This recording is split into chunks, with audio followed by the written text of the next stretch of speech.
Buenas tardes, queridos hermanos. Buenas tardes. Estamos estudiando la segunda carta de Pablo a los Corintios y ya vimos una introducción sobre esta carta y también el viernes pasado el pastor nos dio un estudio sobre lo que es la vida de fe y en esta tarde vamos a hablar acerca de la autoridad espiritual.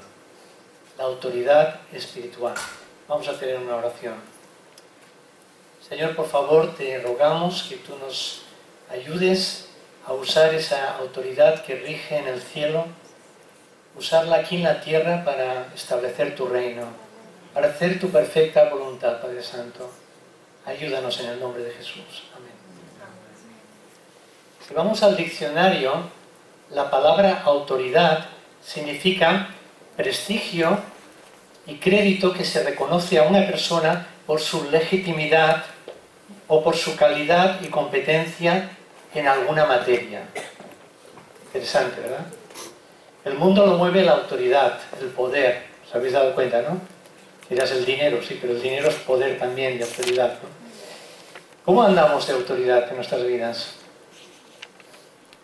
Si trasladamos esa definición del diccionario de la RAE a la Iglesia, lo aplicamos a la Iglesia, podríamos decir que autoridad espiritual es la que Dios ha dado a cada miembro para avanzar su reino aquí en la tierra. Veamos un versículo en Mateo 10:1 que dice así la palabra. Mateo 10:1. Jesús les dijo a sus discípulos, entonces, llamando a sus 12 discípulos, les dio autoridad sobre los espíritus impuros o inmundos para que los echaran fuera y para sanar toda enfermedad y toda dolencia. Interesante, ¿verdad? Vemos aquí como Jesús les transfiere la autoridad a sus discípulos y por lo tanto ya a su iglesia, que somos nosotros. En Santiago 4:7 dice, someteos pues a Dios, resistid al diablo y huirá de vosotros. Cuando pensamos en resistir, ¿en qué estamos pensando?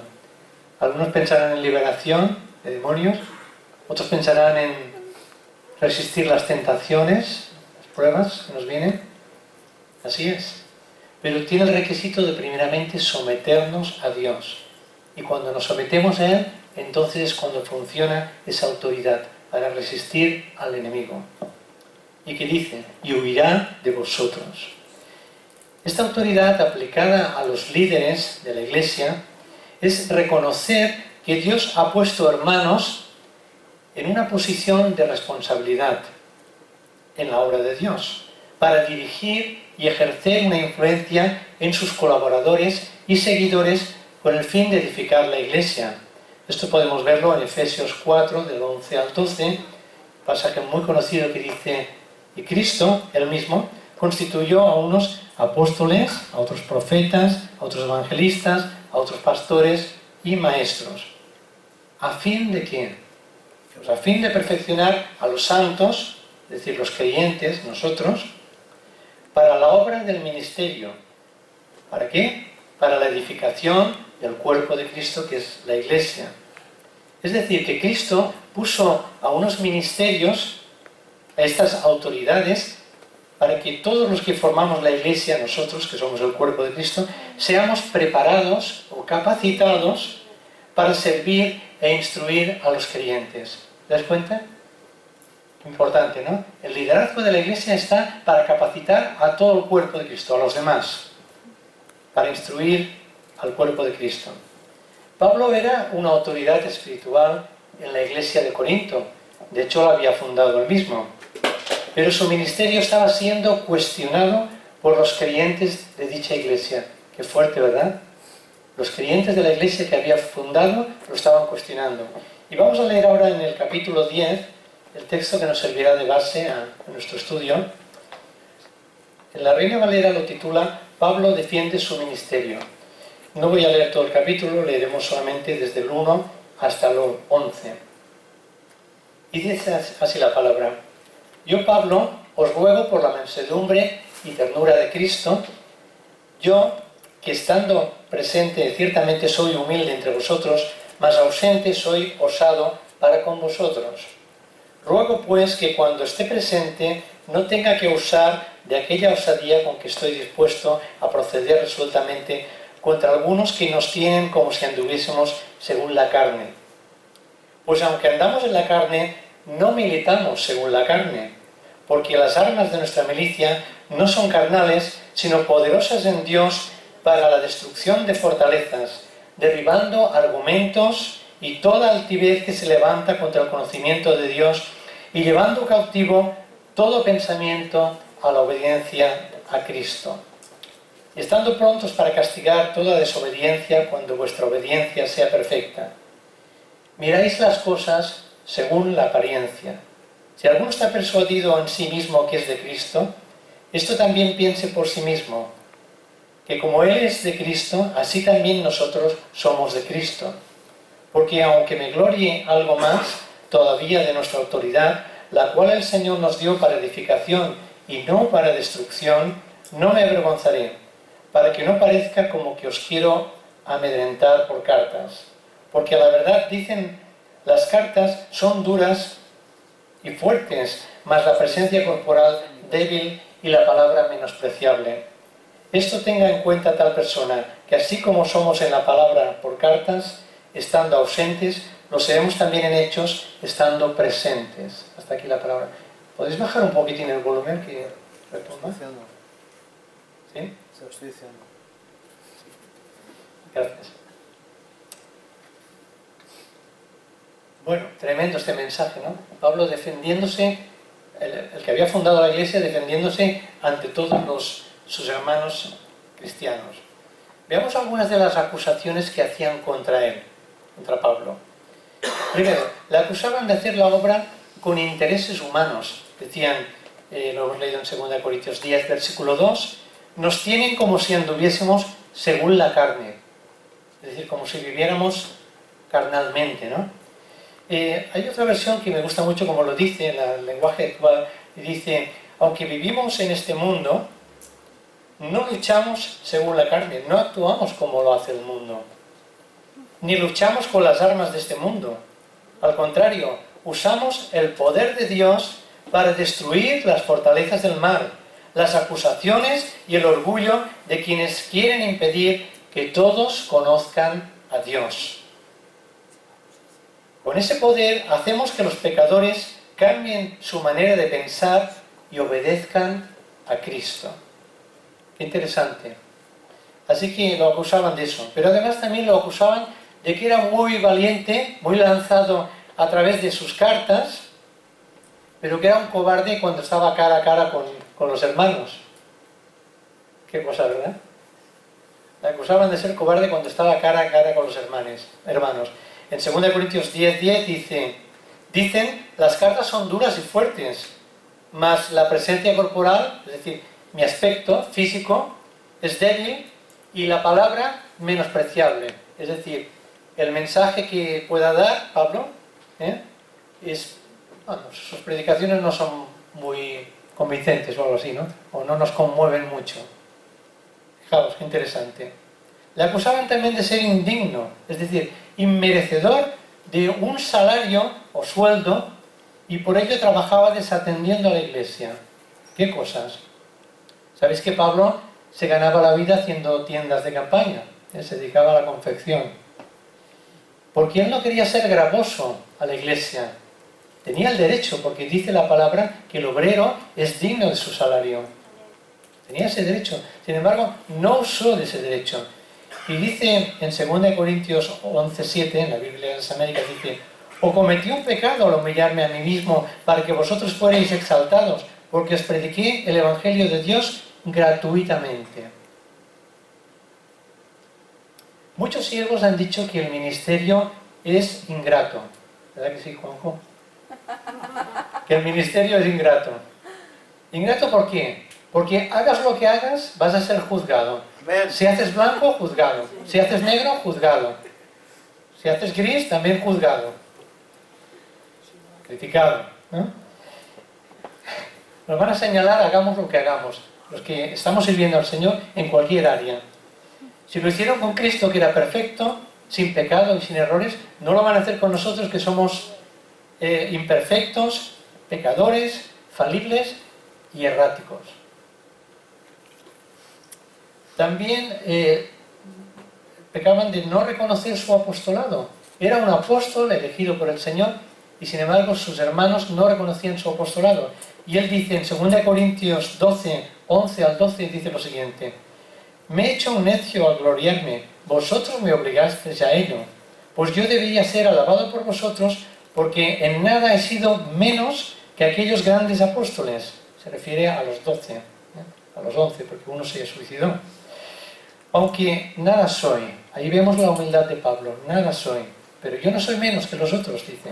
Con todo, las señales de apóstol han sido hechas entre vosotros en toda paciencia por señales, prodigios y milagros. Sabéis que para reconocer a alguien como apóstol tenía que hacer milagros, y él los había hecho.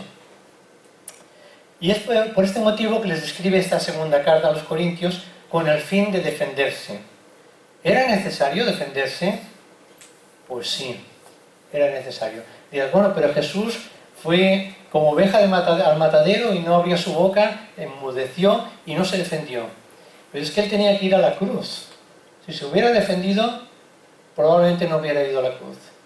Pero tenía que ir a la cruz, por eso no se defendió. Entonces sí es necesario defenderse, porque nosotros no somos Cristo, no tenemos que efectuar la redención del mundo.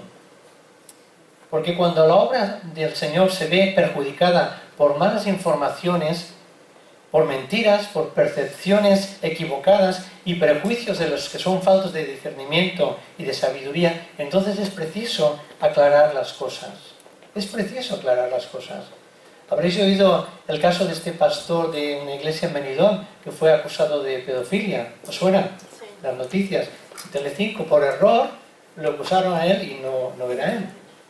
Y entonces ellos colgaron en la fachada de su iglesia en Benidorm un cartel que ponía Telecinco, como decía, informa bien o algo así. Ponía un cartel que ponía aclara las cosas, porque no querían aclararlo y tardaron tiempo en aclararlo. Y cuando lo hicieron deprisa y corriendo, y con la boquita así medio cerrada. Así que Pablo se vio obligado a defender su ministerio para el bien de la obra. Ahora, ¿de dónde proviene la autoridad? Pues tendríamos que remontarnos al principio, al Génesis. La autoridad viene desde la creación del mundo. Para su buen funcionamiento, para que funcione bien, Dios le dio autoridad al hombre de todo lo que existe y todo lo que rige tanto el mundo físico como el mundo espiritual. En Génesis 1:28 dice: los bendijo Dios, se refiere a Adán y Eva, y les dijo: fructificad y multiplicaos, llenad la tierra y someterla. Ahí está la palabra, someterla. En otras versiones diría sojuzgarla, gobernarla, enseñorearos. Ejerced potestad, es decir, dominio, autoridad. ¿Sobre quién? Sobre los peces del mar, las aves de los cielos y todas las bestias que se mueven sobre la tierra. Ese fue el mandato que les dio Dios a Adán y Eva. Es decir, Dios delegó a los hombres la autoridad, el gobierno de su creación. Antes de la caída, el hombre mandaba sobre el león y mandaba sobre el oso. Podéis imaginar a Adán y Eva andan paseándose en medio de los osos, de los leones, de los rinocerontes, etc., de los animales peligrosos, de los cocodrilos, y tranquilamente como un perro y un gato, como animales domésticos, sin ningún problema con ellos. Pero cuando el hombre pecó, perdió la autoridad que tenía sobre el reino animal. En Juan 19, del 9 al 11, aquí vemos el caso de Poncio Pilato. Pilato dice que entró otra vez en el pretorio y le dijo a Jesús: ¿de dónde eres tú? Pero Jesús no le respondió. Entonces le dijo Pilato: ¿a mí no me hablas? ¿Que no sabes que tengo autoridad para crucificarte y autoridad para soltarte? Jesús le respondió: ninguna autoridad tendrías contra mí si no te fuera dada desde arriba, del cielo. Así que toda autoridad procede de Dios. Jesús tenía autoridad. Lo vemos, por ejemplo, Mateo 7, 28 y 29. Dice: cuando terminó Jesús estas palabras, se refiere al Sermón del Monte, la gente estaba admirada de su doctrina, porque les enseñaba como quien tiene autoridad y no como los escribas, los maestros de la ley. En Lucas 4:32 y 36, en la Biblia de las Américas dice: y se admiraban de su enseñanza porque su mensaje era, ¿cómo? Con autoridad. Y todos se quedaron asombrados y discutían entre sí diciendo: ¿qué mensaje es este? Porque con autoridad y poder manda a los espíritus inmundos y salen. En Mateo 28:18 Jesús dice, esto es la gran comisión: toda potestad me es dada en el cielo y en la tierra. Toda potestad, o sea, todo poder, toda autoridad, me es dada. Fijaos en esa frase, me es dada. ¿Quién le da esa autoridad a Jesús? El Padre. El Padre. Sin embargo, en la Trinidad, ninguno de los tres tiene menos rango. Aquí es en funcionalidad, aquí operando en la tierra. Pero en la Trinidad, el Hijo no es menos que el Padre. El Espíritu Santo no es menos que Jesús. Los tres están al mismo nivel de poder y de autoridad. Interesante comentario. El hombre tiene autoridad delegada también. Las naciones tienen sus gobiernos que ejercen autoridad legítima sobre ellas. En Romanos 13, del 1 al 2, dice lo siguiente. A veces nos cuesta creer lo que dice aquí, pero realmente es así. Dice: sométase toda persona a las autoridades superiores, porque no hay autoridad que no provenga de Dios. Y las que hay, por Dios han sido establecidas, de modo que quien se opone a la autoridad, a lo establecido por Dios, resiste. Y los que resisten acarrean condenación para sí mismos. Cuando observamos estos países que hay dictadores, dirías, bueno, pues no parece que haya sido esto. Dios ha concedido autoridad al hombre, pero el hombre la tergiversa. Y el hombre luego tendrá que dar cuentas cada uno delante de él. Cuando los gobernantes de un país o de una iglesia hacen mal uso de su autoridad, convirtiéndola en autoritarismo dictatorial, que eso es abuso espiritual, y hemos oído cosas así, abuso espiritual, abuso de autoridad, entonces nuestra conciencia y la palabra de Dios nos permiten obedecer a Dios antes que a los hombres. En Hechos 4:19 dice: mas Pedro y Juan respondieron diciéndoles: juzgad si es justo delante de Dios, obedeced a vosotros antes que a Dios. Pablo delegó autoridad en Tito. Sabéis que lo puso como pastor en la iglesia de Creta, así como a Timoteo le puso de pastor en Éfeso. Pues a Tito le dice en capítulo 2:15: esto habla y exhorta y reprende con toda autoridad. Nadie te menosprecie. Pablo le está delegando autoridad a su discípulo Timoteo. Y además le dice con toda autoridad. O sea, tienes todo mi respaldo. En las iglesias, los pastores delegan autoridad en hermanos capacitados para dirigir un área de ministerio, los cuales les rinden cuentas, les tienen que rendir cuentas de su trabajo. La iglesia debe ser informada, debe estar informada en todo momento del trabajo que realizan los demás hermanos en las diferentes áreas de ministerio. ¿Por qué? ¿Para qué? Pues para conocer y reconocer dicho servicio. El reconocimiento es para el hombre, pero la gloria es para Dios. Es bueno que reconozcan tu trabajo, porque estás haciendo un trabajo, y a veces lo estás haciendo en el anonimato, a veces ni te ven, pero estás haciendo un trabajo para la gloria del Señor y para la iglesia, por supuesto. Entonces es bueno que lo reconozcan, pero entrégale la gloria a Dios.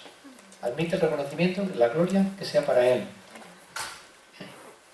De otro modo, si no informamos, la iglesia, el cuerpo de Cristo, no puede orar o interceder por sus hermanos consiervos por falta de información. Si yo no sé que, por ejemplo, aquí William, que te veo, estás llevando una reunión en tu casa o donde sea, ¿cómo puedo orar yo por ti si yo no sé que estás llevando esa reunión? Necesito saberlo. Entonces la iglesia tiene que ser informada de todas las áreas de ministerio y lo que se hace. Ahora, otro punto. No debemos confundir la autoridad con el celo o el entusiasmo. A veces lo confundimos. La autoridad no funciona con el entusiasmo, funciona con el poder. Donald Carson, que es un escritor muy conocido, escribe lo siguiente: Dios espera que los que tienen autoridad en su pueblo conozcan lo que dice su palabra y la obedezcan. Ningún celo ni entusiasmo puede sustituir el conocer y obedecer la palabra de Dios. El celo desviado nunca llega a la meta. Debe ser redirigido hacia la meta establecida en la palabra de Dios. De otro modo, no importa todo el entusiasmo que haya, seguirá estando desviado e incorrecto. La fe que trabaja en obediencia a la palabra de Dios es insustituible. Fin de la cita. O sea, que no podemos sustituir la autoridad con entusiasmo ni con celo. ¿Entendido? ¿Para qué sirve la autoridad espiritual en la Iglesia? 2 Corintios 10:8 dice: porque si me glorío un poco más de nuestra autoridad, la cual el Señor nos ha dado para edificación y no para vuestra destrucción, no seré avergonzado. Es decir, la autoridad espiritual sirve para edificar, como aquí lo dice, y no para destruir. Hay líderes a veces que se dedican a herir a los hermanos y los destruyen. Me acuerdo una vez que alguien llevó una porción de la escuela dominical y alguien le juzgó, le dijo: qué mal que lo has hecho, qué mal. Y aquel nunca más volvió a dirigir una reunión de escuela dominical y fue un cristiano mediocre toda su vida. Todo porque la gente lo criticó, ¿os dais cuenta? Y no supieron tener paciencia con él, y aprenderá poquito a poquito, y aprenderá. Entonces, la autoridad es para edificar la iglesia, no para destruirla. La autoridad espiritual fluye de dentro hacia afuera. En 2 Corintios 10:10, dice en la de las Américas, porque ellos dicen: las cartas son severas y duras, pero la presencia física es poco impresionante y la manera de hablar menospreciable. Entonces los corintios veían a Pablo pues con un cuerpo débil, posiblemente era bajito y a lo mejor hasta calvo y todo. Sus discursos, así lo han pintado muchos pintores, ¿no? Sus discursos no les impresionaban, como he dicho antes. Se fijaban solamente en lo externo, en la imagen, en las apariencias, pero Dios ve el corazón. No seamos superfluos, no seamos superficiales, miremos el corazón de la gente. Yo os tengo que decir que unos de mis mejores amigos que tenemos son feos de verdad, de cara, ¿eh? Pero tienen un corazón para el Señor tremendo. No hace falta que levantes esa mano, Manuel, no la levantes y... No iba por ti, estaba pensando en otras personas. Pero el hermano se ve así, pues no, yo no te veo así, ¿eh? Bien. La autoridad fluye de dentro hacia afuera, no de fuera. Puede ser un guaperas, puedes ir muy bien vestido, pero no tener ninguna autoridad. De hecho, a veces, pensando quizá en alguno de nuestros jefes o tal, tienen la autoridad, pero no tienen el poder sobre nuestras vidas. O no tienen nuestro respeto. ¿Por qué? Porque no se han ganado. No se han ganado ese respeto. La autoridad fluye. No necesitas decir: yo soy aquí el gerente, yo soy aquí el superior, el mando medio, yo soy tu jefe. No necesitas exhibir tu autoridad, porque la autoridad fluye de dentro hacia afuera. Y de una forma natural, tus empleados, si los tienes, o tus discípulos, se van a someter a ti y van a hacer caso a tus enseñanzas, a tus predicaciones, a tu testimonio, porque la autoridad dimana de dentro. Es como el perfume, ¿no? Cuando alguien se pone colonia, no tiene que ir diciendo: que me he puesto colonia. La gente se da cuenta porque tiene narices, ¿no? Pues la gente tiene ojos y ve, y tiene oídos y escucha lo que tú dices, y ve cómo hablas, y en qué tono hablas, y con qué autoridad hablas. ¿Cómo actúan los que tienen autoridad? Vamos a ver algunas características de aquellos que tienen autoridad. No se comparan con otros. 2 Corintios 10:12 dice: no nos atrevemos a contarnos ni a compararnos con algunos que se alaban a sí mismos, pero ellos manifiestan su falta de juicio al medirse con su propia medida y al compararse consigo mismo.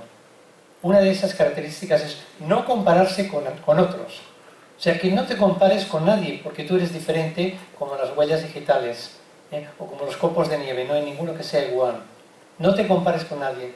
Dios te ha hecho diferente, te ha dado dones diferentes que los demás, te ha dado un nivel de fe diferente y un nivel de autoridad también diferente.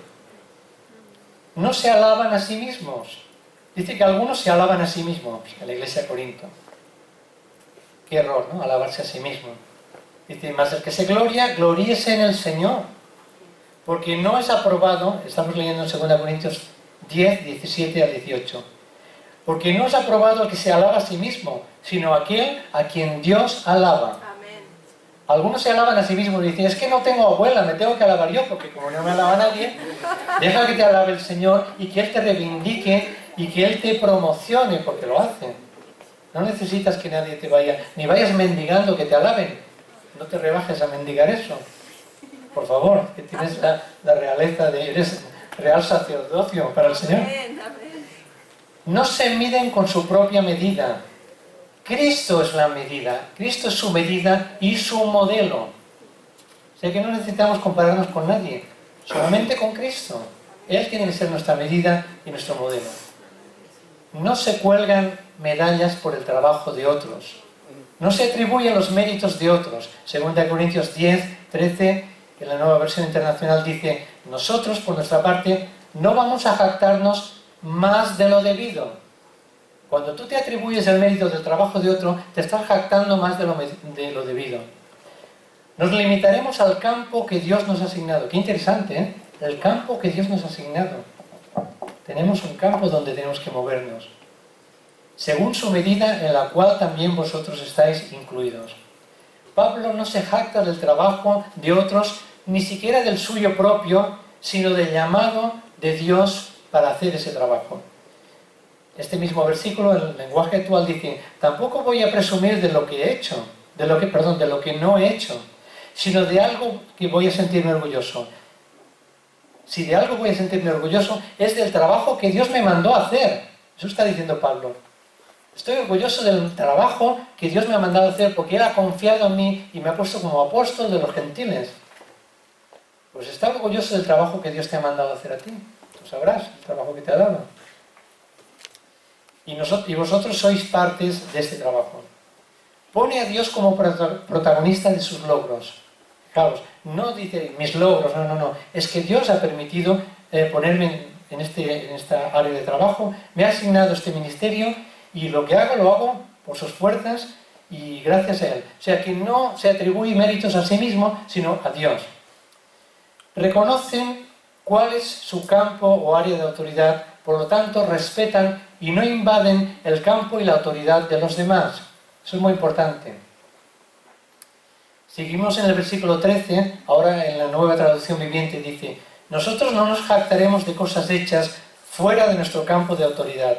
Nos jactaremos solo de lo que haya sucedido dentro de los límites de trabajo que Dios nos ha dado, los cuales incluyen nuestro trabajo con vosotros. Qué bueno.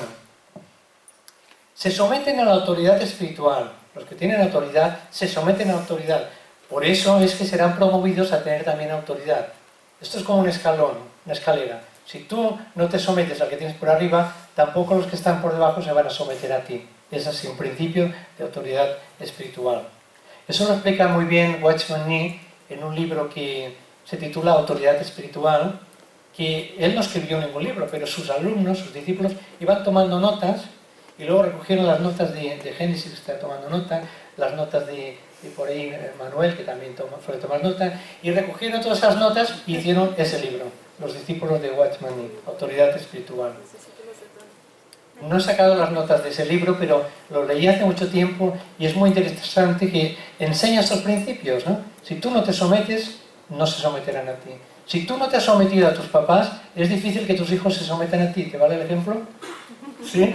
Eso lo entendemos muy bien. Si tú no te sometes a tu jefe, aunque no te hagas empático, si luego fundas tú una empresa, cuidado que no vas a tener autoridad para que se sometan a ti. En el reino de Dios, un aspecto muy importante es la autoridad. La autoridad es la capacidad de ejercer poder. Podríamos decir que el poder es la autoridad con patas, ¿no? La autoridad en funcionamiento. Poder y autoridad. La autoridad está en uno y el poder es cuando ejerces esa autoridad y la pones en práctica. Si uno se autolevanta o se autoproclama, ¿de quién adquirió la autoridad? Dios no se la dio. Nadie se la dio. De sí mismo. Por lo tanto, no la adquirió de nadie. Luego, no tiene capacidad para ejercer poder. El que se autolevanta a sí mismo, se promociona a sí mismo, no tiene autoridad para ejercer poder. Puede decir muchas palabras, pero sin poder, porque el reino de Dios no consiste en palabras, sino en poder, como dice en 1 Corintios 4:20. Y para que se manifieste el poder, debe haber autoridad delegada y una vida establecida en una estructura de autoridad. Es difícil tener autoridad cuando se anda suelto por ahí. Hay que estar bajo una estructura de autoridad. Y esa estructura, la mejor, es la iglesia. En la iglesia hay una estructura de autoridad. Y las iglesias también tienen otra estructura superior, que son sus federaciones, sus denominaciones, o como queramos llamarlo. La autoridad es delegada cuando una persona es fiel en donde está puesta. Jesús dice, en lo poco has sido fiel, en lo mucho te pondré. Para tener mayor nivel de autoridad se requiere poseer mayor grado de fidelidad. Cuanta mayor autoridad, tanto mayor uso de poder. La fidelidad de la persona forma el carácter de la misma. Conforme tú eres fiel a quien manda de ti, a quien te pide cuentas, entonces vas a tener más autoridad y se va a formar el carácter de Cristo en ti. Una persona con mucho poder, pero sin carácter, es peor que un mono con una navaja. Lo repito, una persona con mucho poder, pero que no tiene el carácter de Cristo formado, es peor que un mono con una navaja. Puede hacer mucho daño. Por eso Dios no entrega la autoridad a quien no tiene formado el carácter de Cristo en sí. Dios no nos pide perfección porque no somos perfectos, nadie lo es, pero sí nos pide el fruto del Espíritu en nuestras vidas. Porque eso lo hace Dios, en cada uno de nosotros conforme le permitimos obrar en nuestras vidas. Y cuando esto sucede, la autoridad va creciendo, más y más y más autoridad. Así como le vemos de gloria y de gloria en gloria, vas creciendo en autoridad en la medida en que te sometes a tu autoridad, en la medida que eres fiel y obediente también a la autoridad de la palabra de Dios y al Señor. Cuando uno se independiza, es decir, no depende de ninguna autoridad, no rinde cuentas a nadie y ya se cree autosuficiente, no quiere ser enseñado por nadie, no quiere ser corregido por nadie, se vuelve arrogante y pierde la autoridad. Ahora algunas preguntas que deberíamos de hacernos. ¿Percibo que hay autoridad espiritual en mí o no? ¿Hay autoridad en lo que soy como persona, en lo que hago, en mi ministerio? ¿Deseo tener más autoridad? ¿Me doy cuenta que me falta? ¿Hay algo que frena mi autoridad? Quizás haya pecado en mi vida. ¿Tengo poca disciplina? ¿Tengo una dieta pobre de Biblia, de oración, de ayuno, de evangelismo, etcétera? ¿Soy muy complaciente con mi carne, queriendo satisfacer todos mis deseos, gustos, caprichos, Black Fridays? Estáis en la onda, ¿eh? Estáis en la onda. Estáis en la onda. Estamos ahí pendientes, ¿no? A ver qué van a rebajar. Debemos estar más pendientes de a ver qué me dice el Señor, ¿no? Por dónde quiere que ande, ¿no? Qué materializados estamos. En lugar de mantener a mi ego a raya, le voy dando comida a mi ego para que se vaya creciendo. Observo a aquellos que tienen mayor autoridad espiritual. Observo que son los que están pagando un mayor precio. Un precio extraordinario de renuncias a autocomplacerse. ¿Habéis observado esas cosas? La gente que más dimana autoridad, que más respetos merece, observad sus vidas. Y veréis que son gente que no suelen premiarse mucho, gratificarse mucho, sino que llevan vidas muy disciplinadas, vidas de entrega, vidas de oración, vidas de buscar al Señor, de servirle, de servicio, etc. Cuando estudiamos la vida de Jesús, ¿qué vemos en él? ¿Ocio? ¿Diversión? ¿Entretenimiento? ¿O por el contrario vemos trabajo, servicio, compasión, entrega? Y concluyendo, tenemos la autoridad delegada de Dios y del pastor de la iglesia también, para ejercer el ministerio que nos ha sido dado por el Espíritu Santo. Y tenemos que ejercerla aunque seamos cuestionados. Tenemos que ejercer la autoridad. A veces decimos, Señor, dame autoridad. Y el Señor te dice, pero ya te la he dado, lo que pasa es que no sabes usarla. Y sabrás usarla a la medida en que me obedezcas. La autoridad de la Iglesia debe enfocar a los discípulos hacia Dios, no hacia sí mismo. La autoridad, me refiero a los líderes, deben enfocar a los discípulos hacia Dios, no hacia sí mismo. Dirás, pero es que Jesús tenía a los 12 discípulos dando vueltas alrededor de él. Bueno, pero es que Él es Dios, Jesús es Dios. Y claro, Él tenía que enfocarlos en Dios, por lo tanto los enfocaba en sí mismo y hacía muy bien. Pero nosotros no somos igual. Y vemos el ejemplo en Pablo, por ejemplo. Pablo siempre enfocaba a su equipo de colaboradores hacia Dios. Procuraba su crecimiento espiritual. Lo vemos en sus cartas, por ejemplo. En Efesios 1, 16 al 17, ahí está elevando una oración que dice: no ceso de dar gracias por vosotros, haciendo memoria de vosotros en mis oraciones, para que el Dios de nuestro Señor Jesucristo, el Padre de gloria, os dé espíritu de sabiduría y de revelación en el conocimiento de Él, etcétera, etcétera. O sea que Pablo tenía su equipo, colaboraban con él, pero siempre los enfocaba hacia Dios. No me miréis a mí, mirad a Dios. Y si en algún momento parece que Pablo reclama atención hacia sí mismo, es porque se pone él como ejemplo de lo que tiene que ser un seguidor de Jesús. Por eso pudo decir en 1 Corintios 11:1, sed imitadores míos, así como yo lo soy de Cristo. Ahí es cuando él puede decir eso. Que Dios nos ayude, realmente, hermanos, que nos ayude a poder decir sin palabras lo mismo que dijo Pablo. Sed imitadores de mí, como yo lo soy de Cristo. Que así sea. Amén.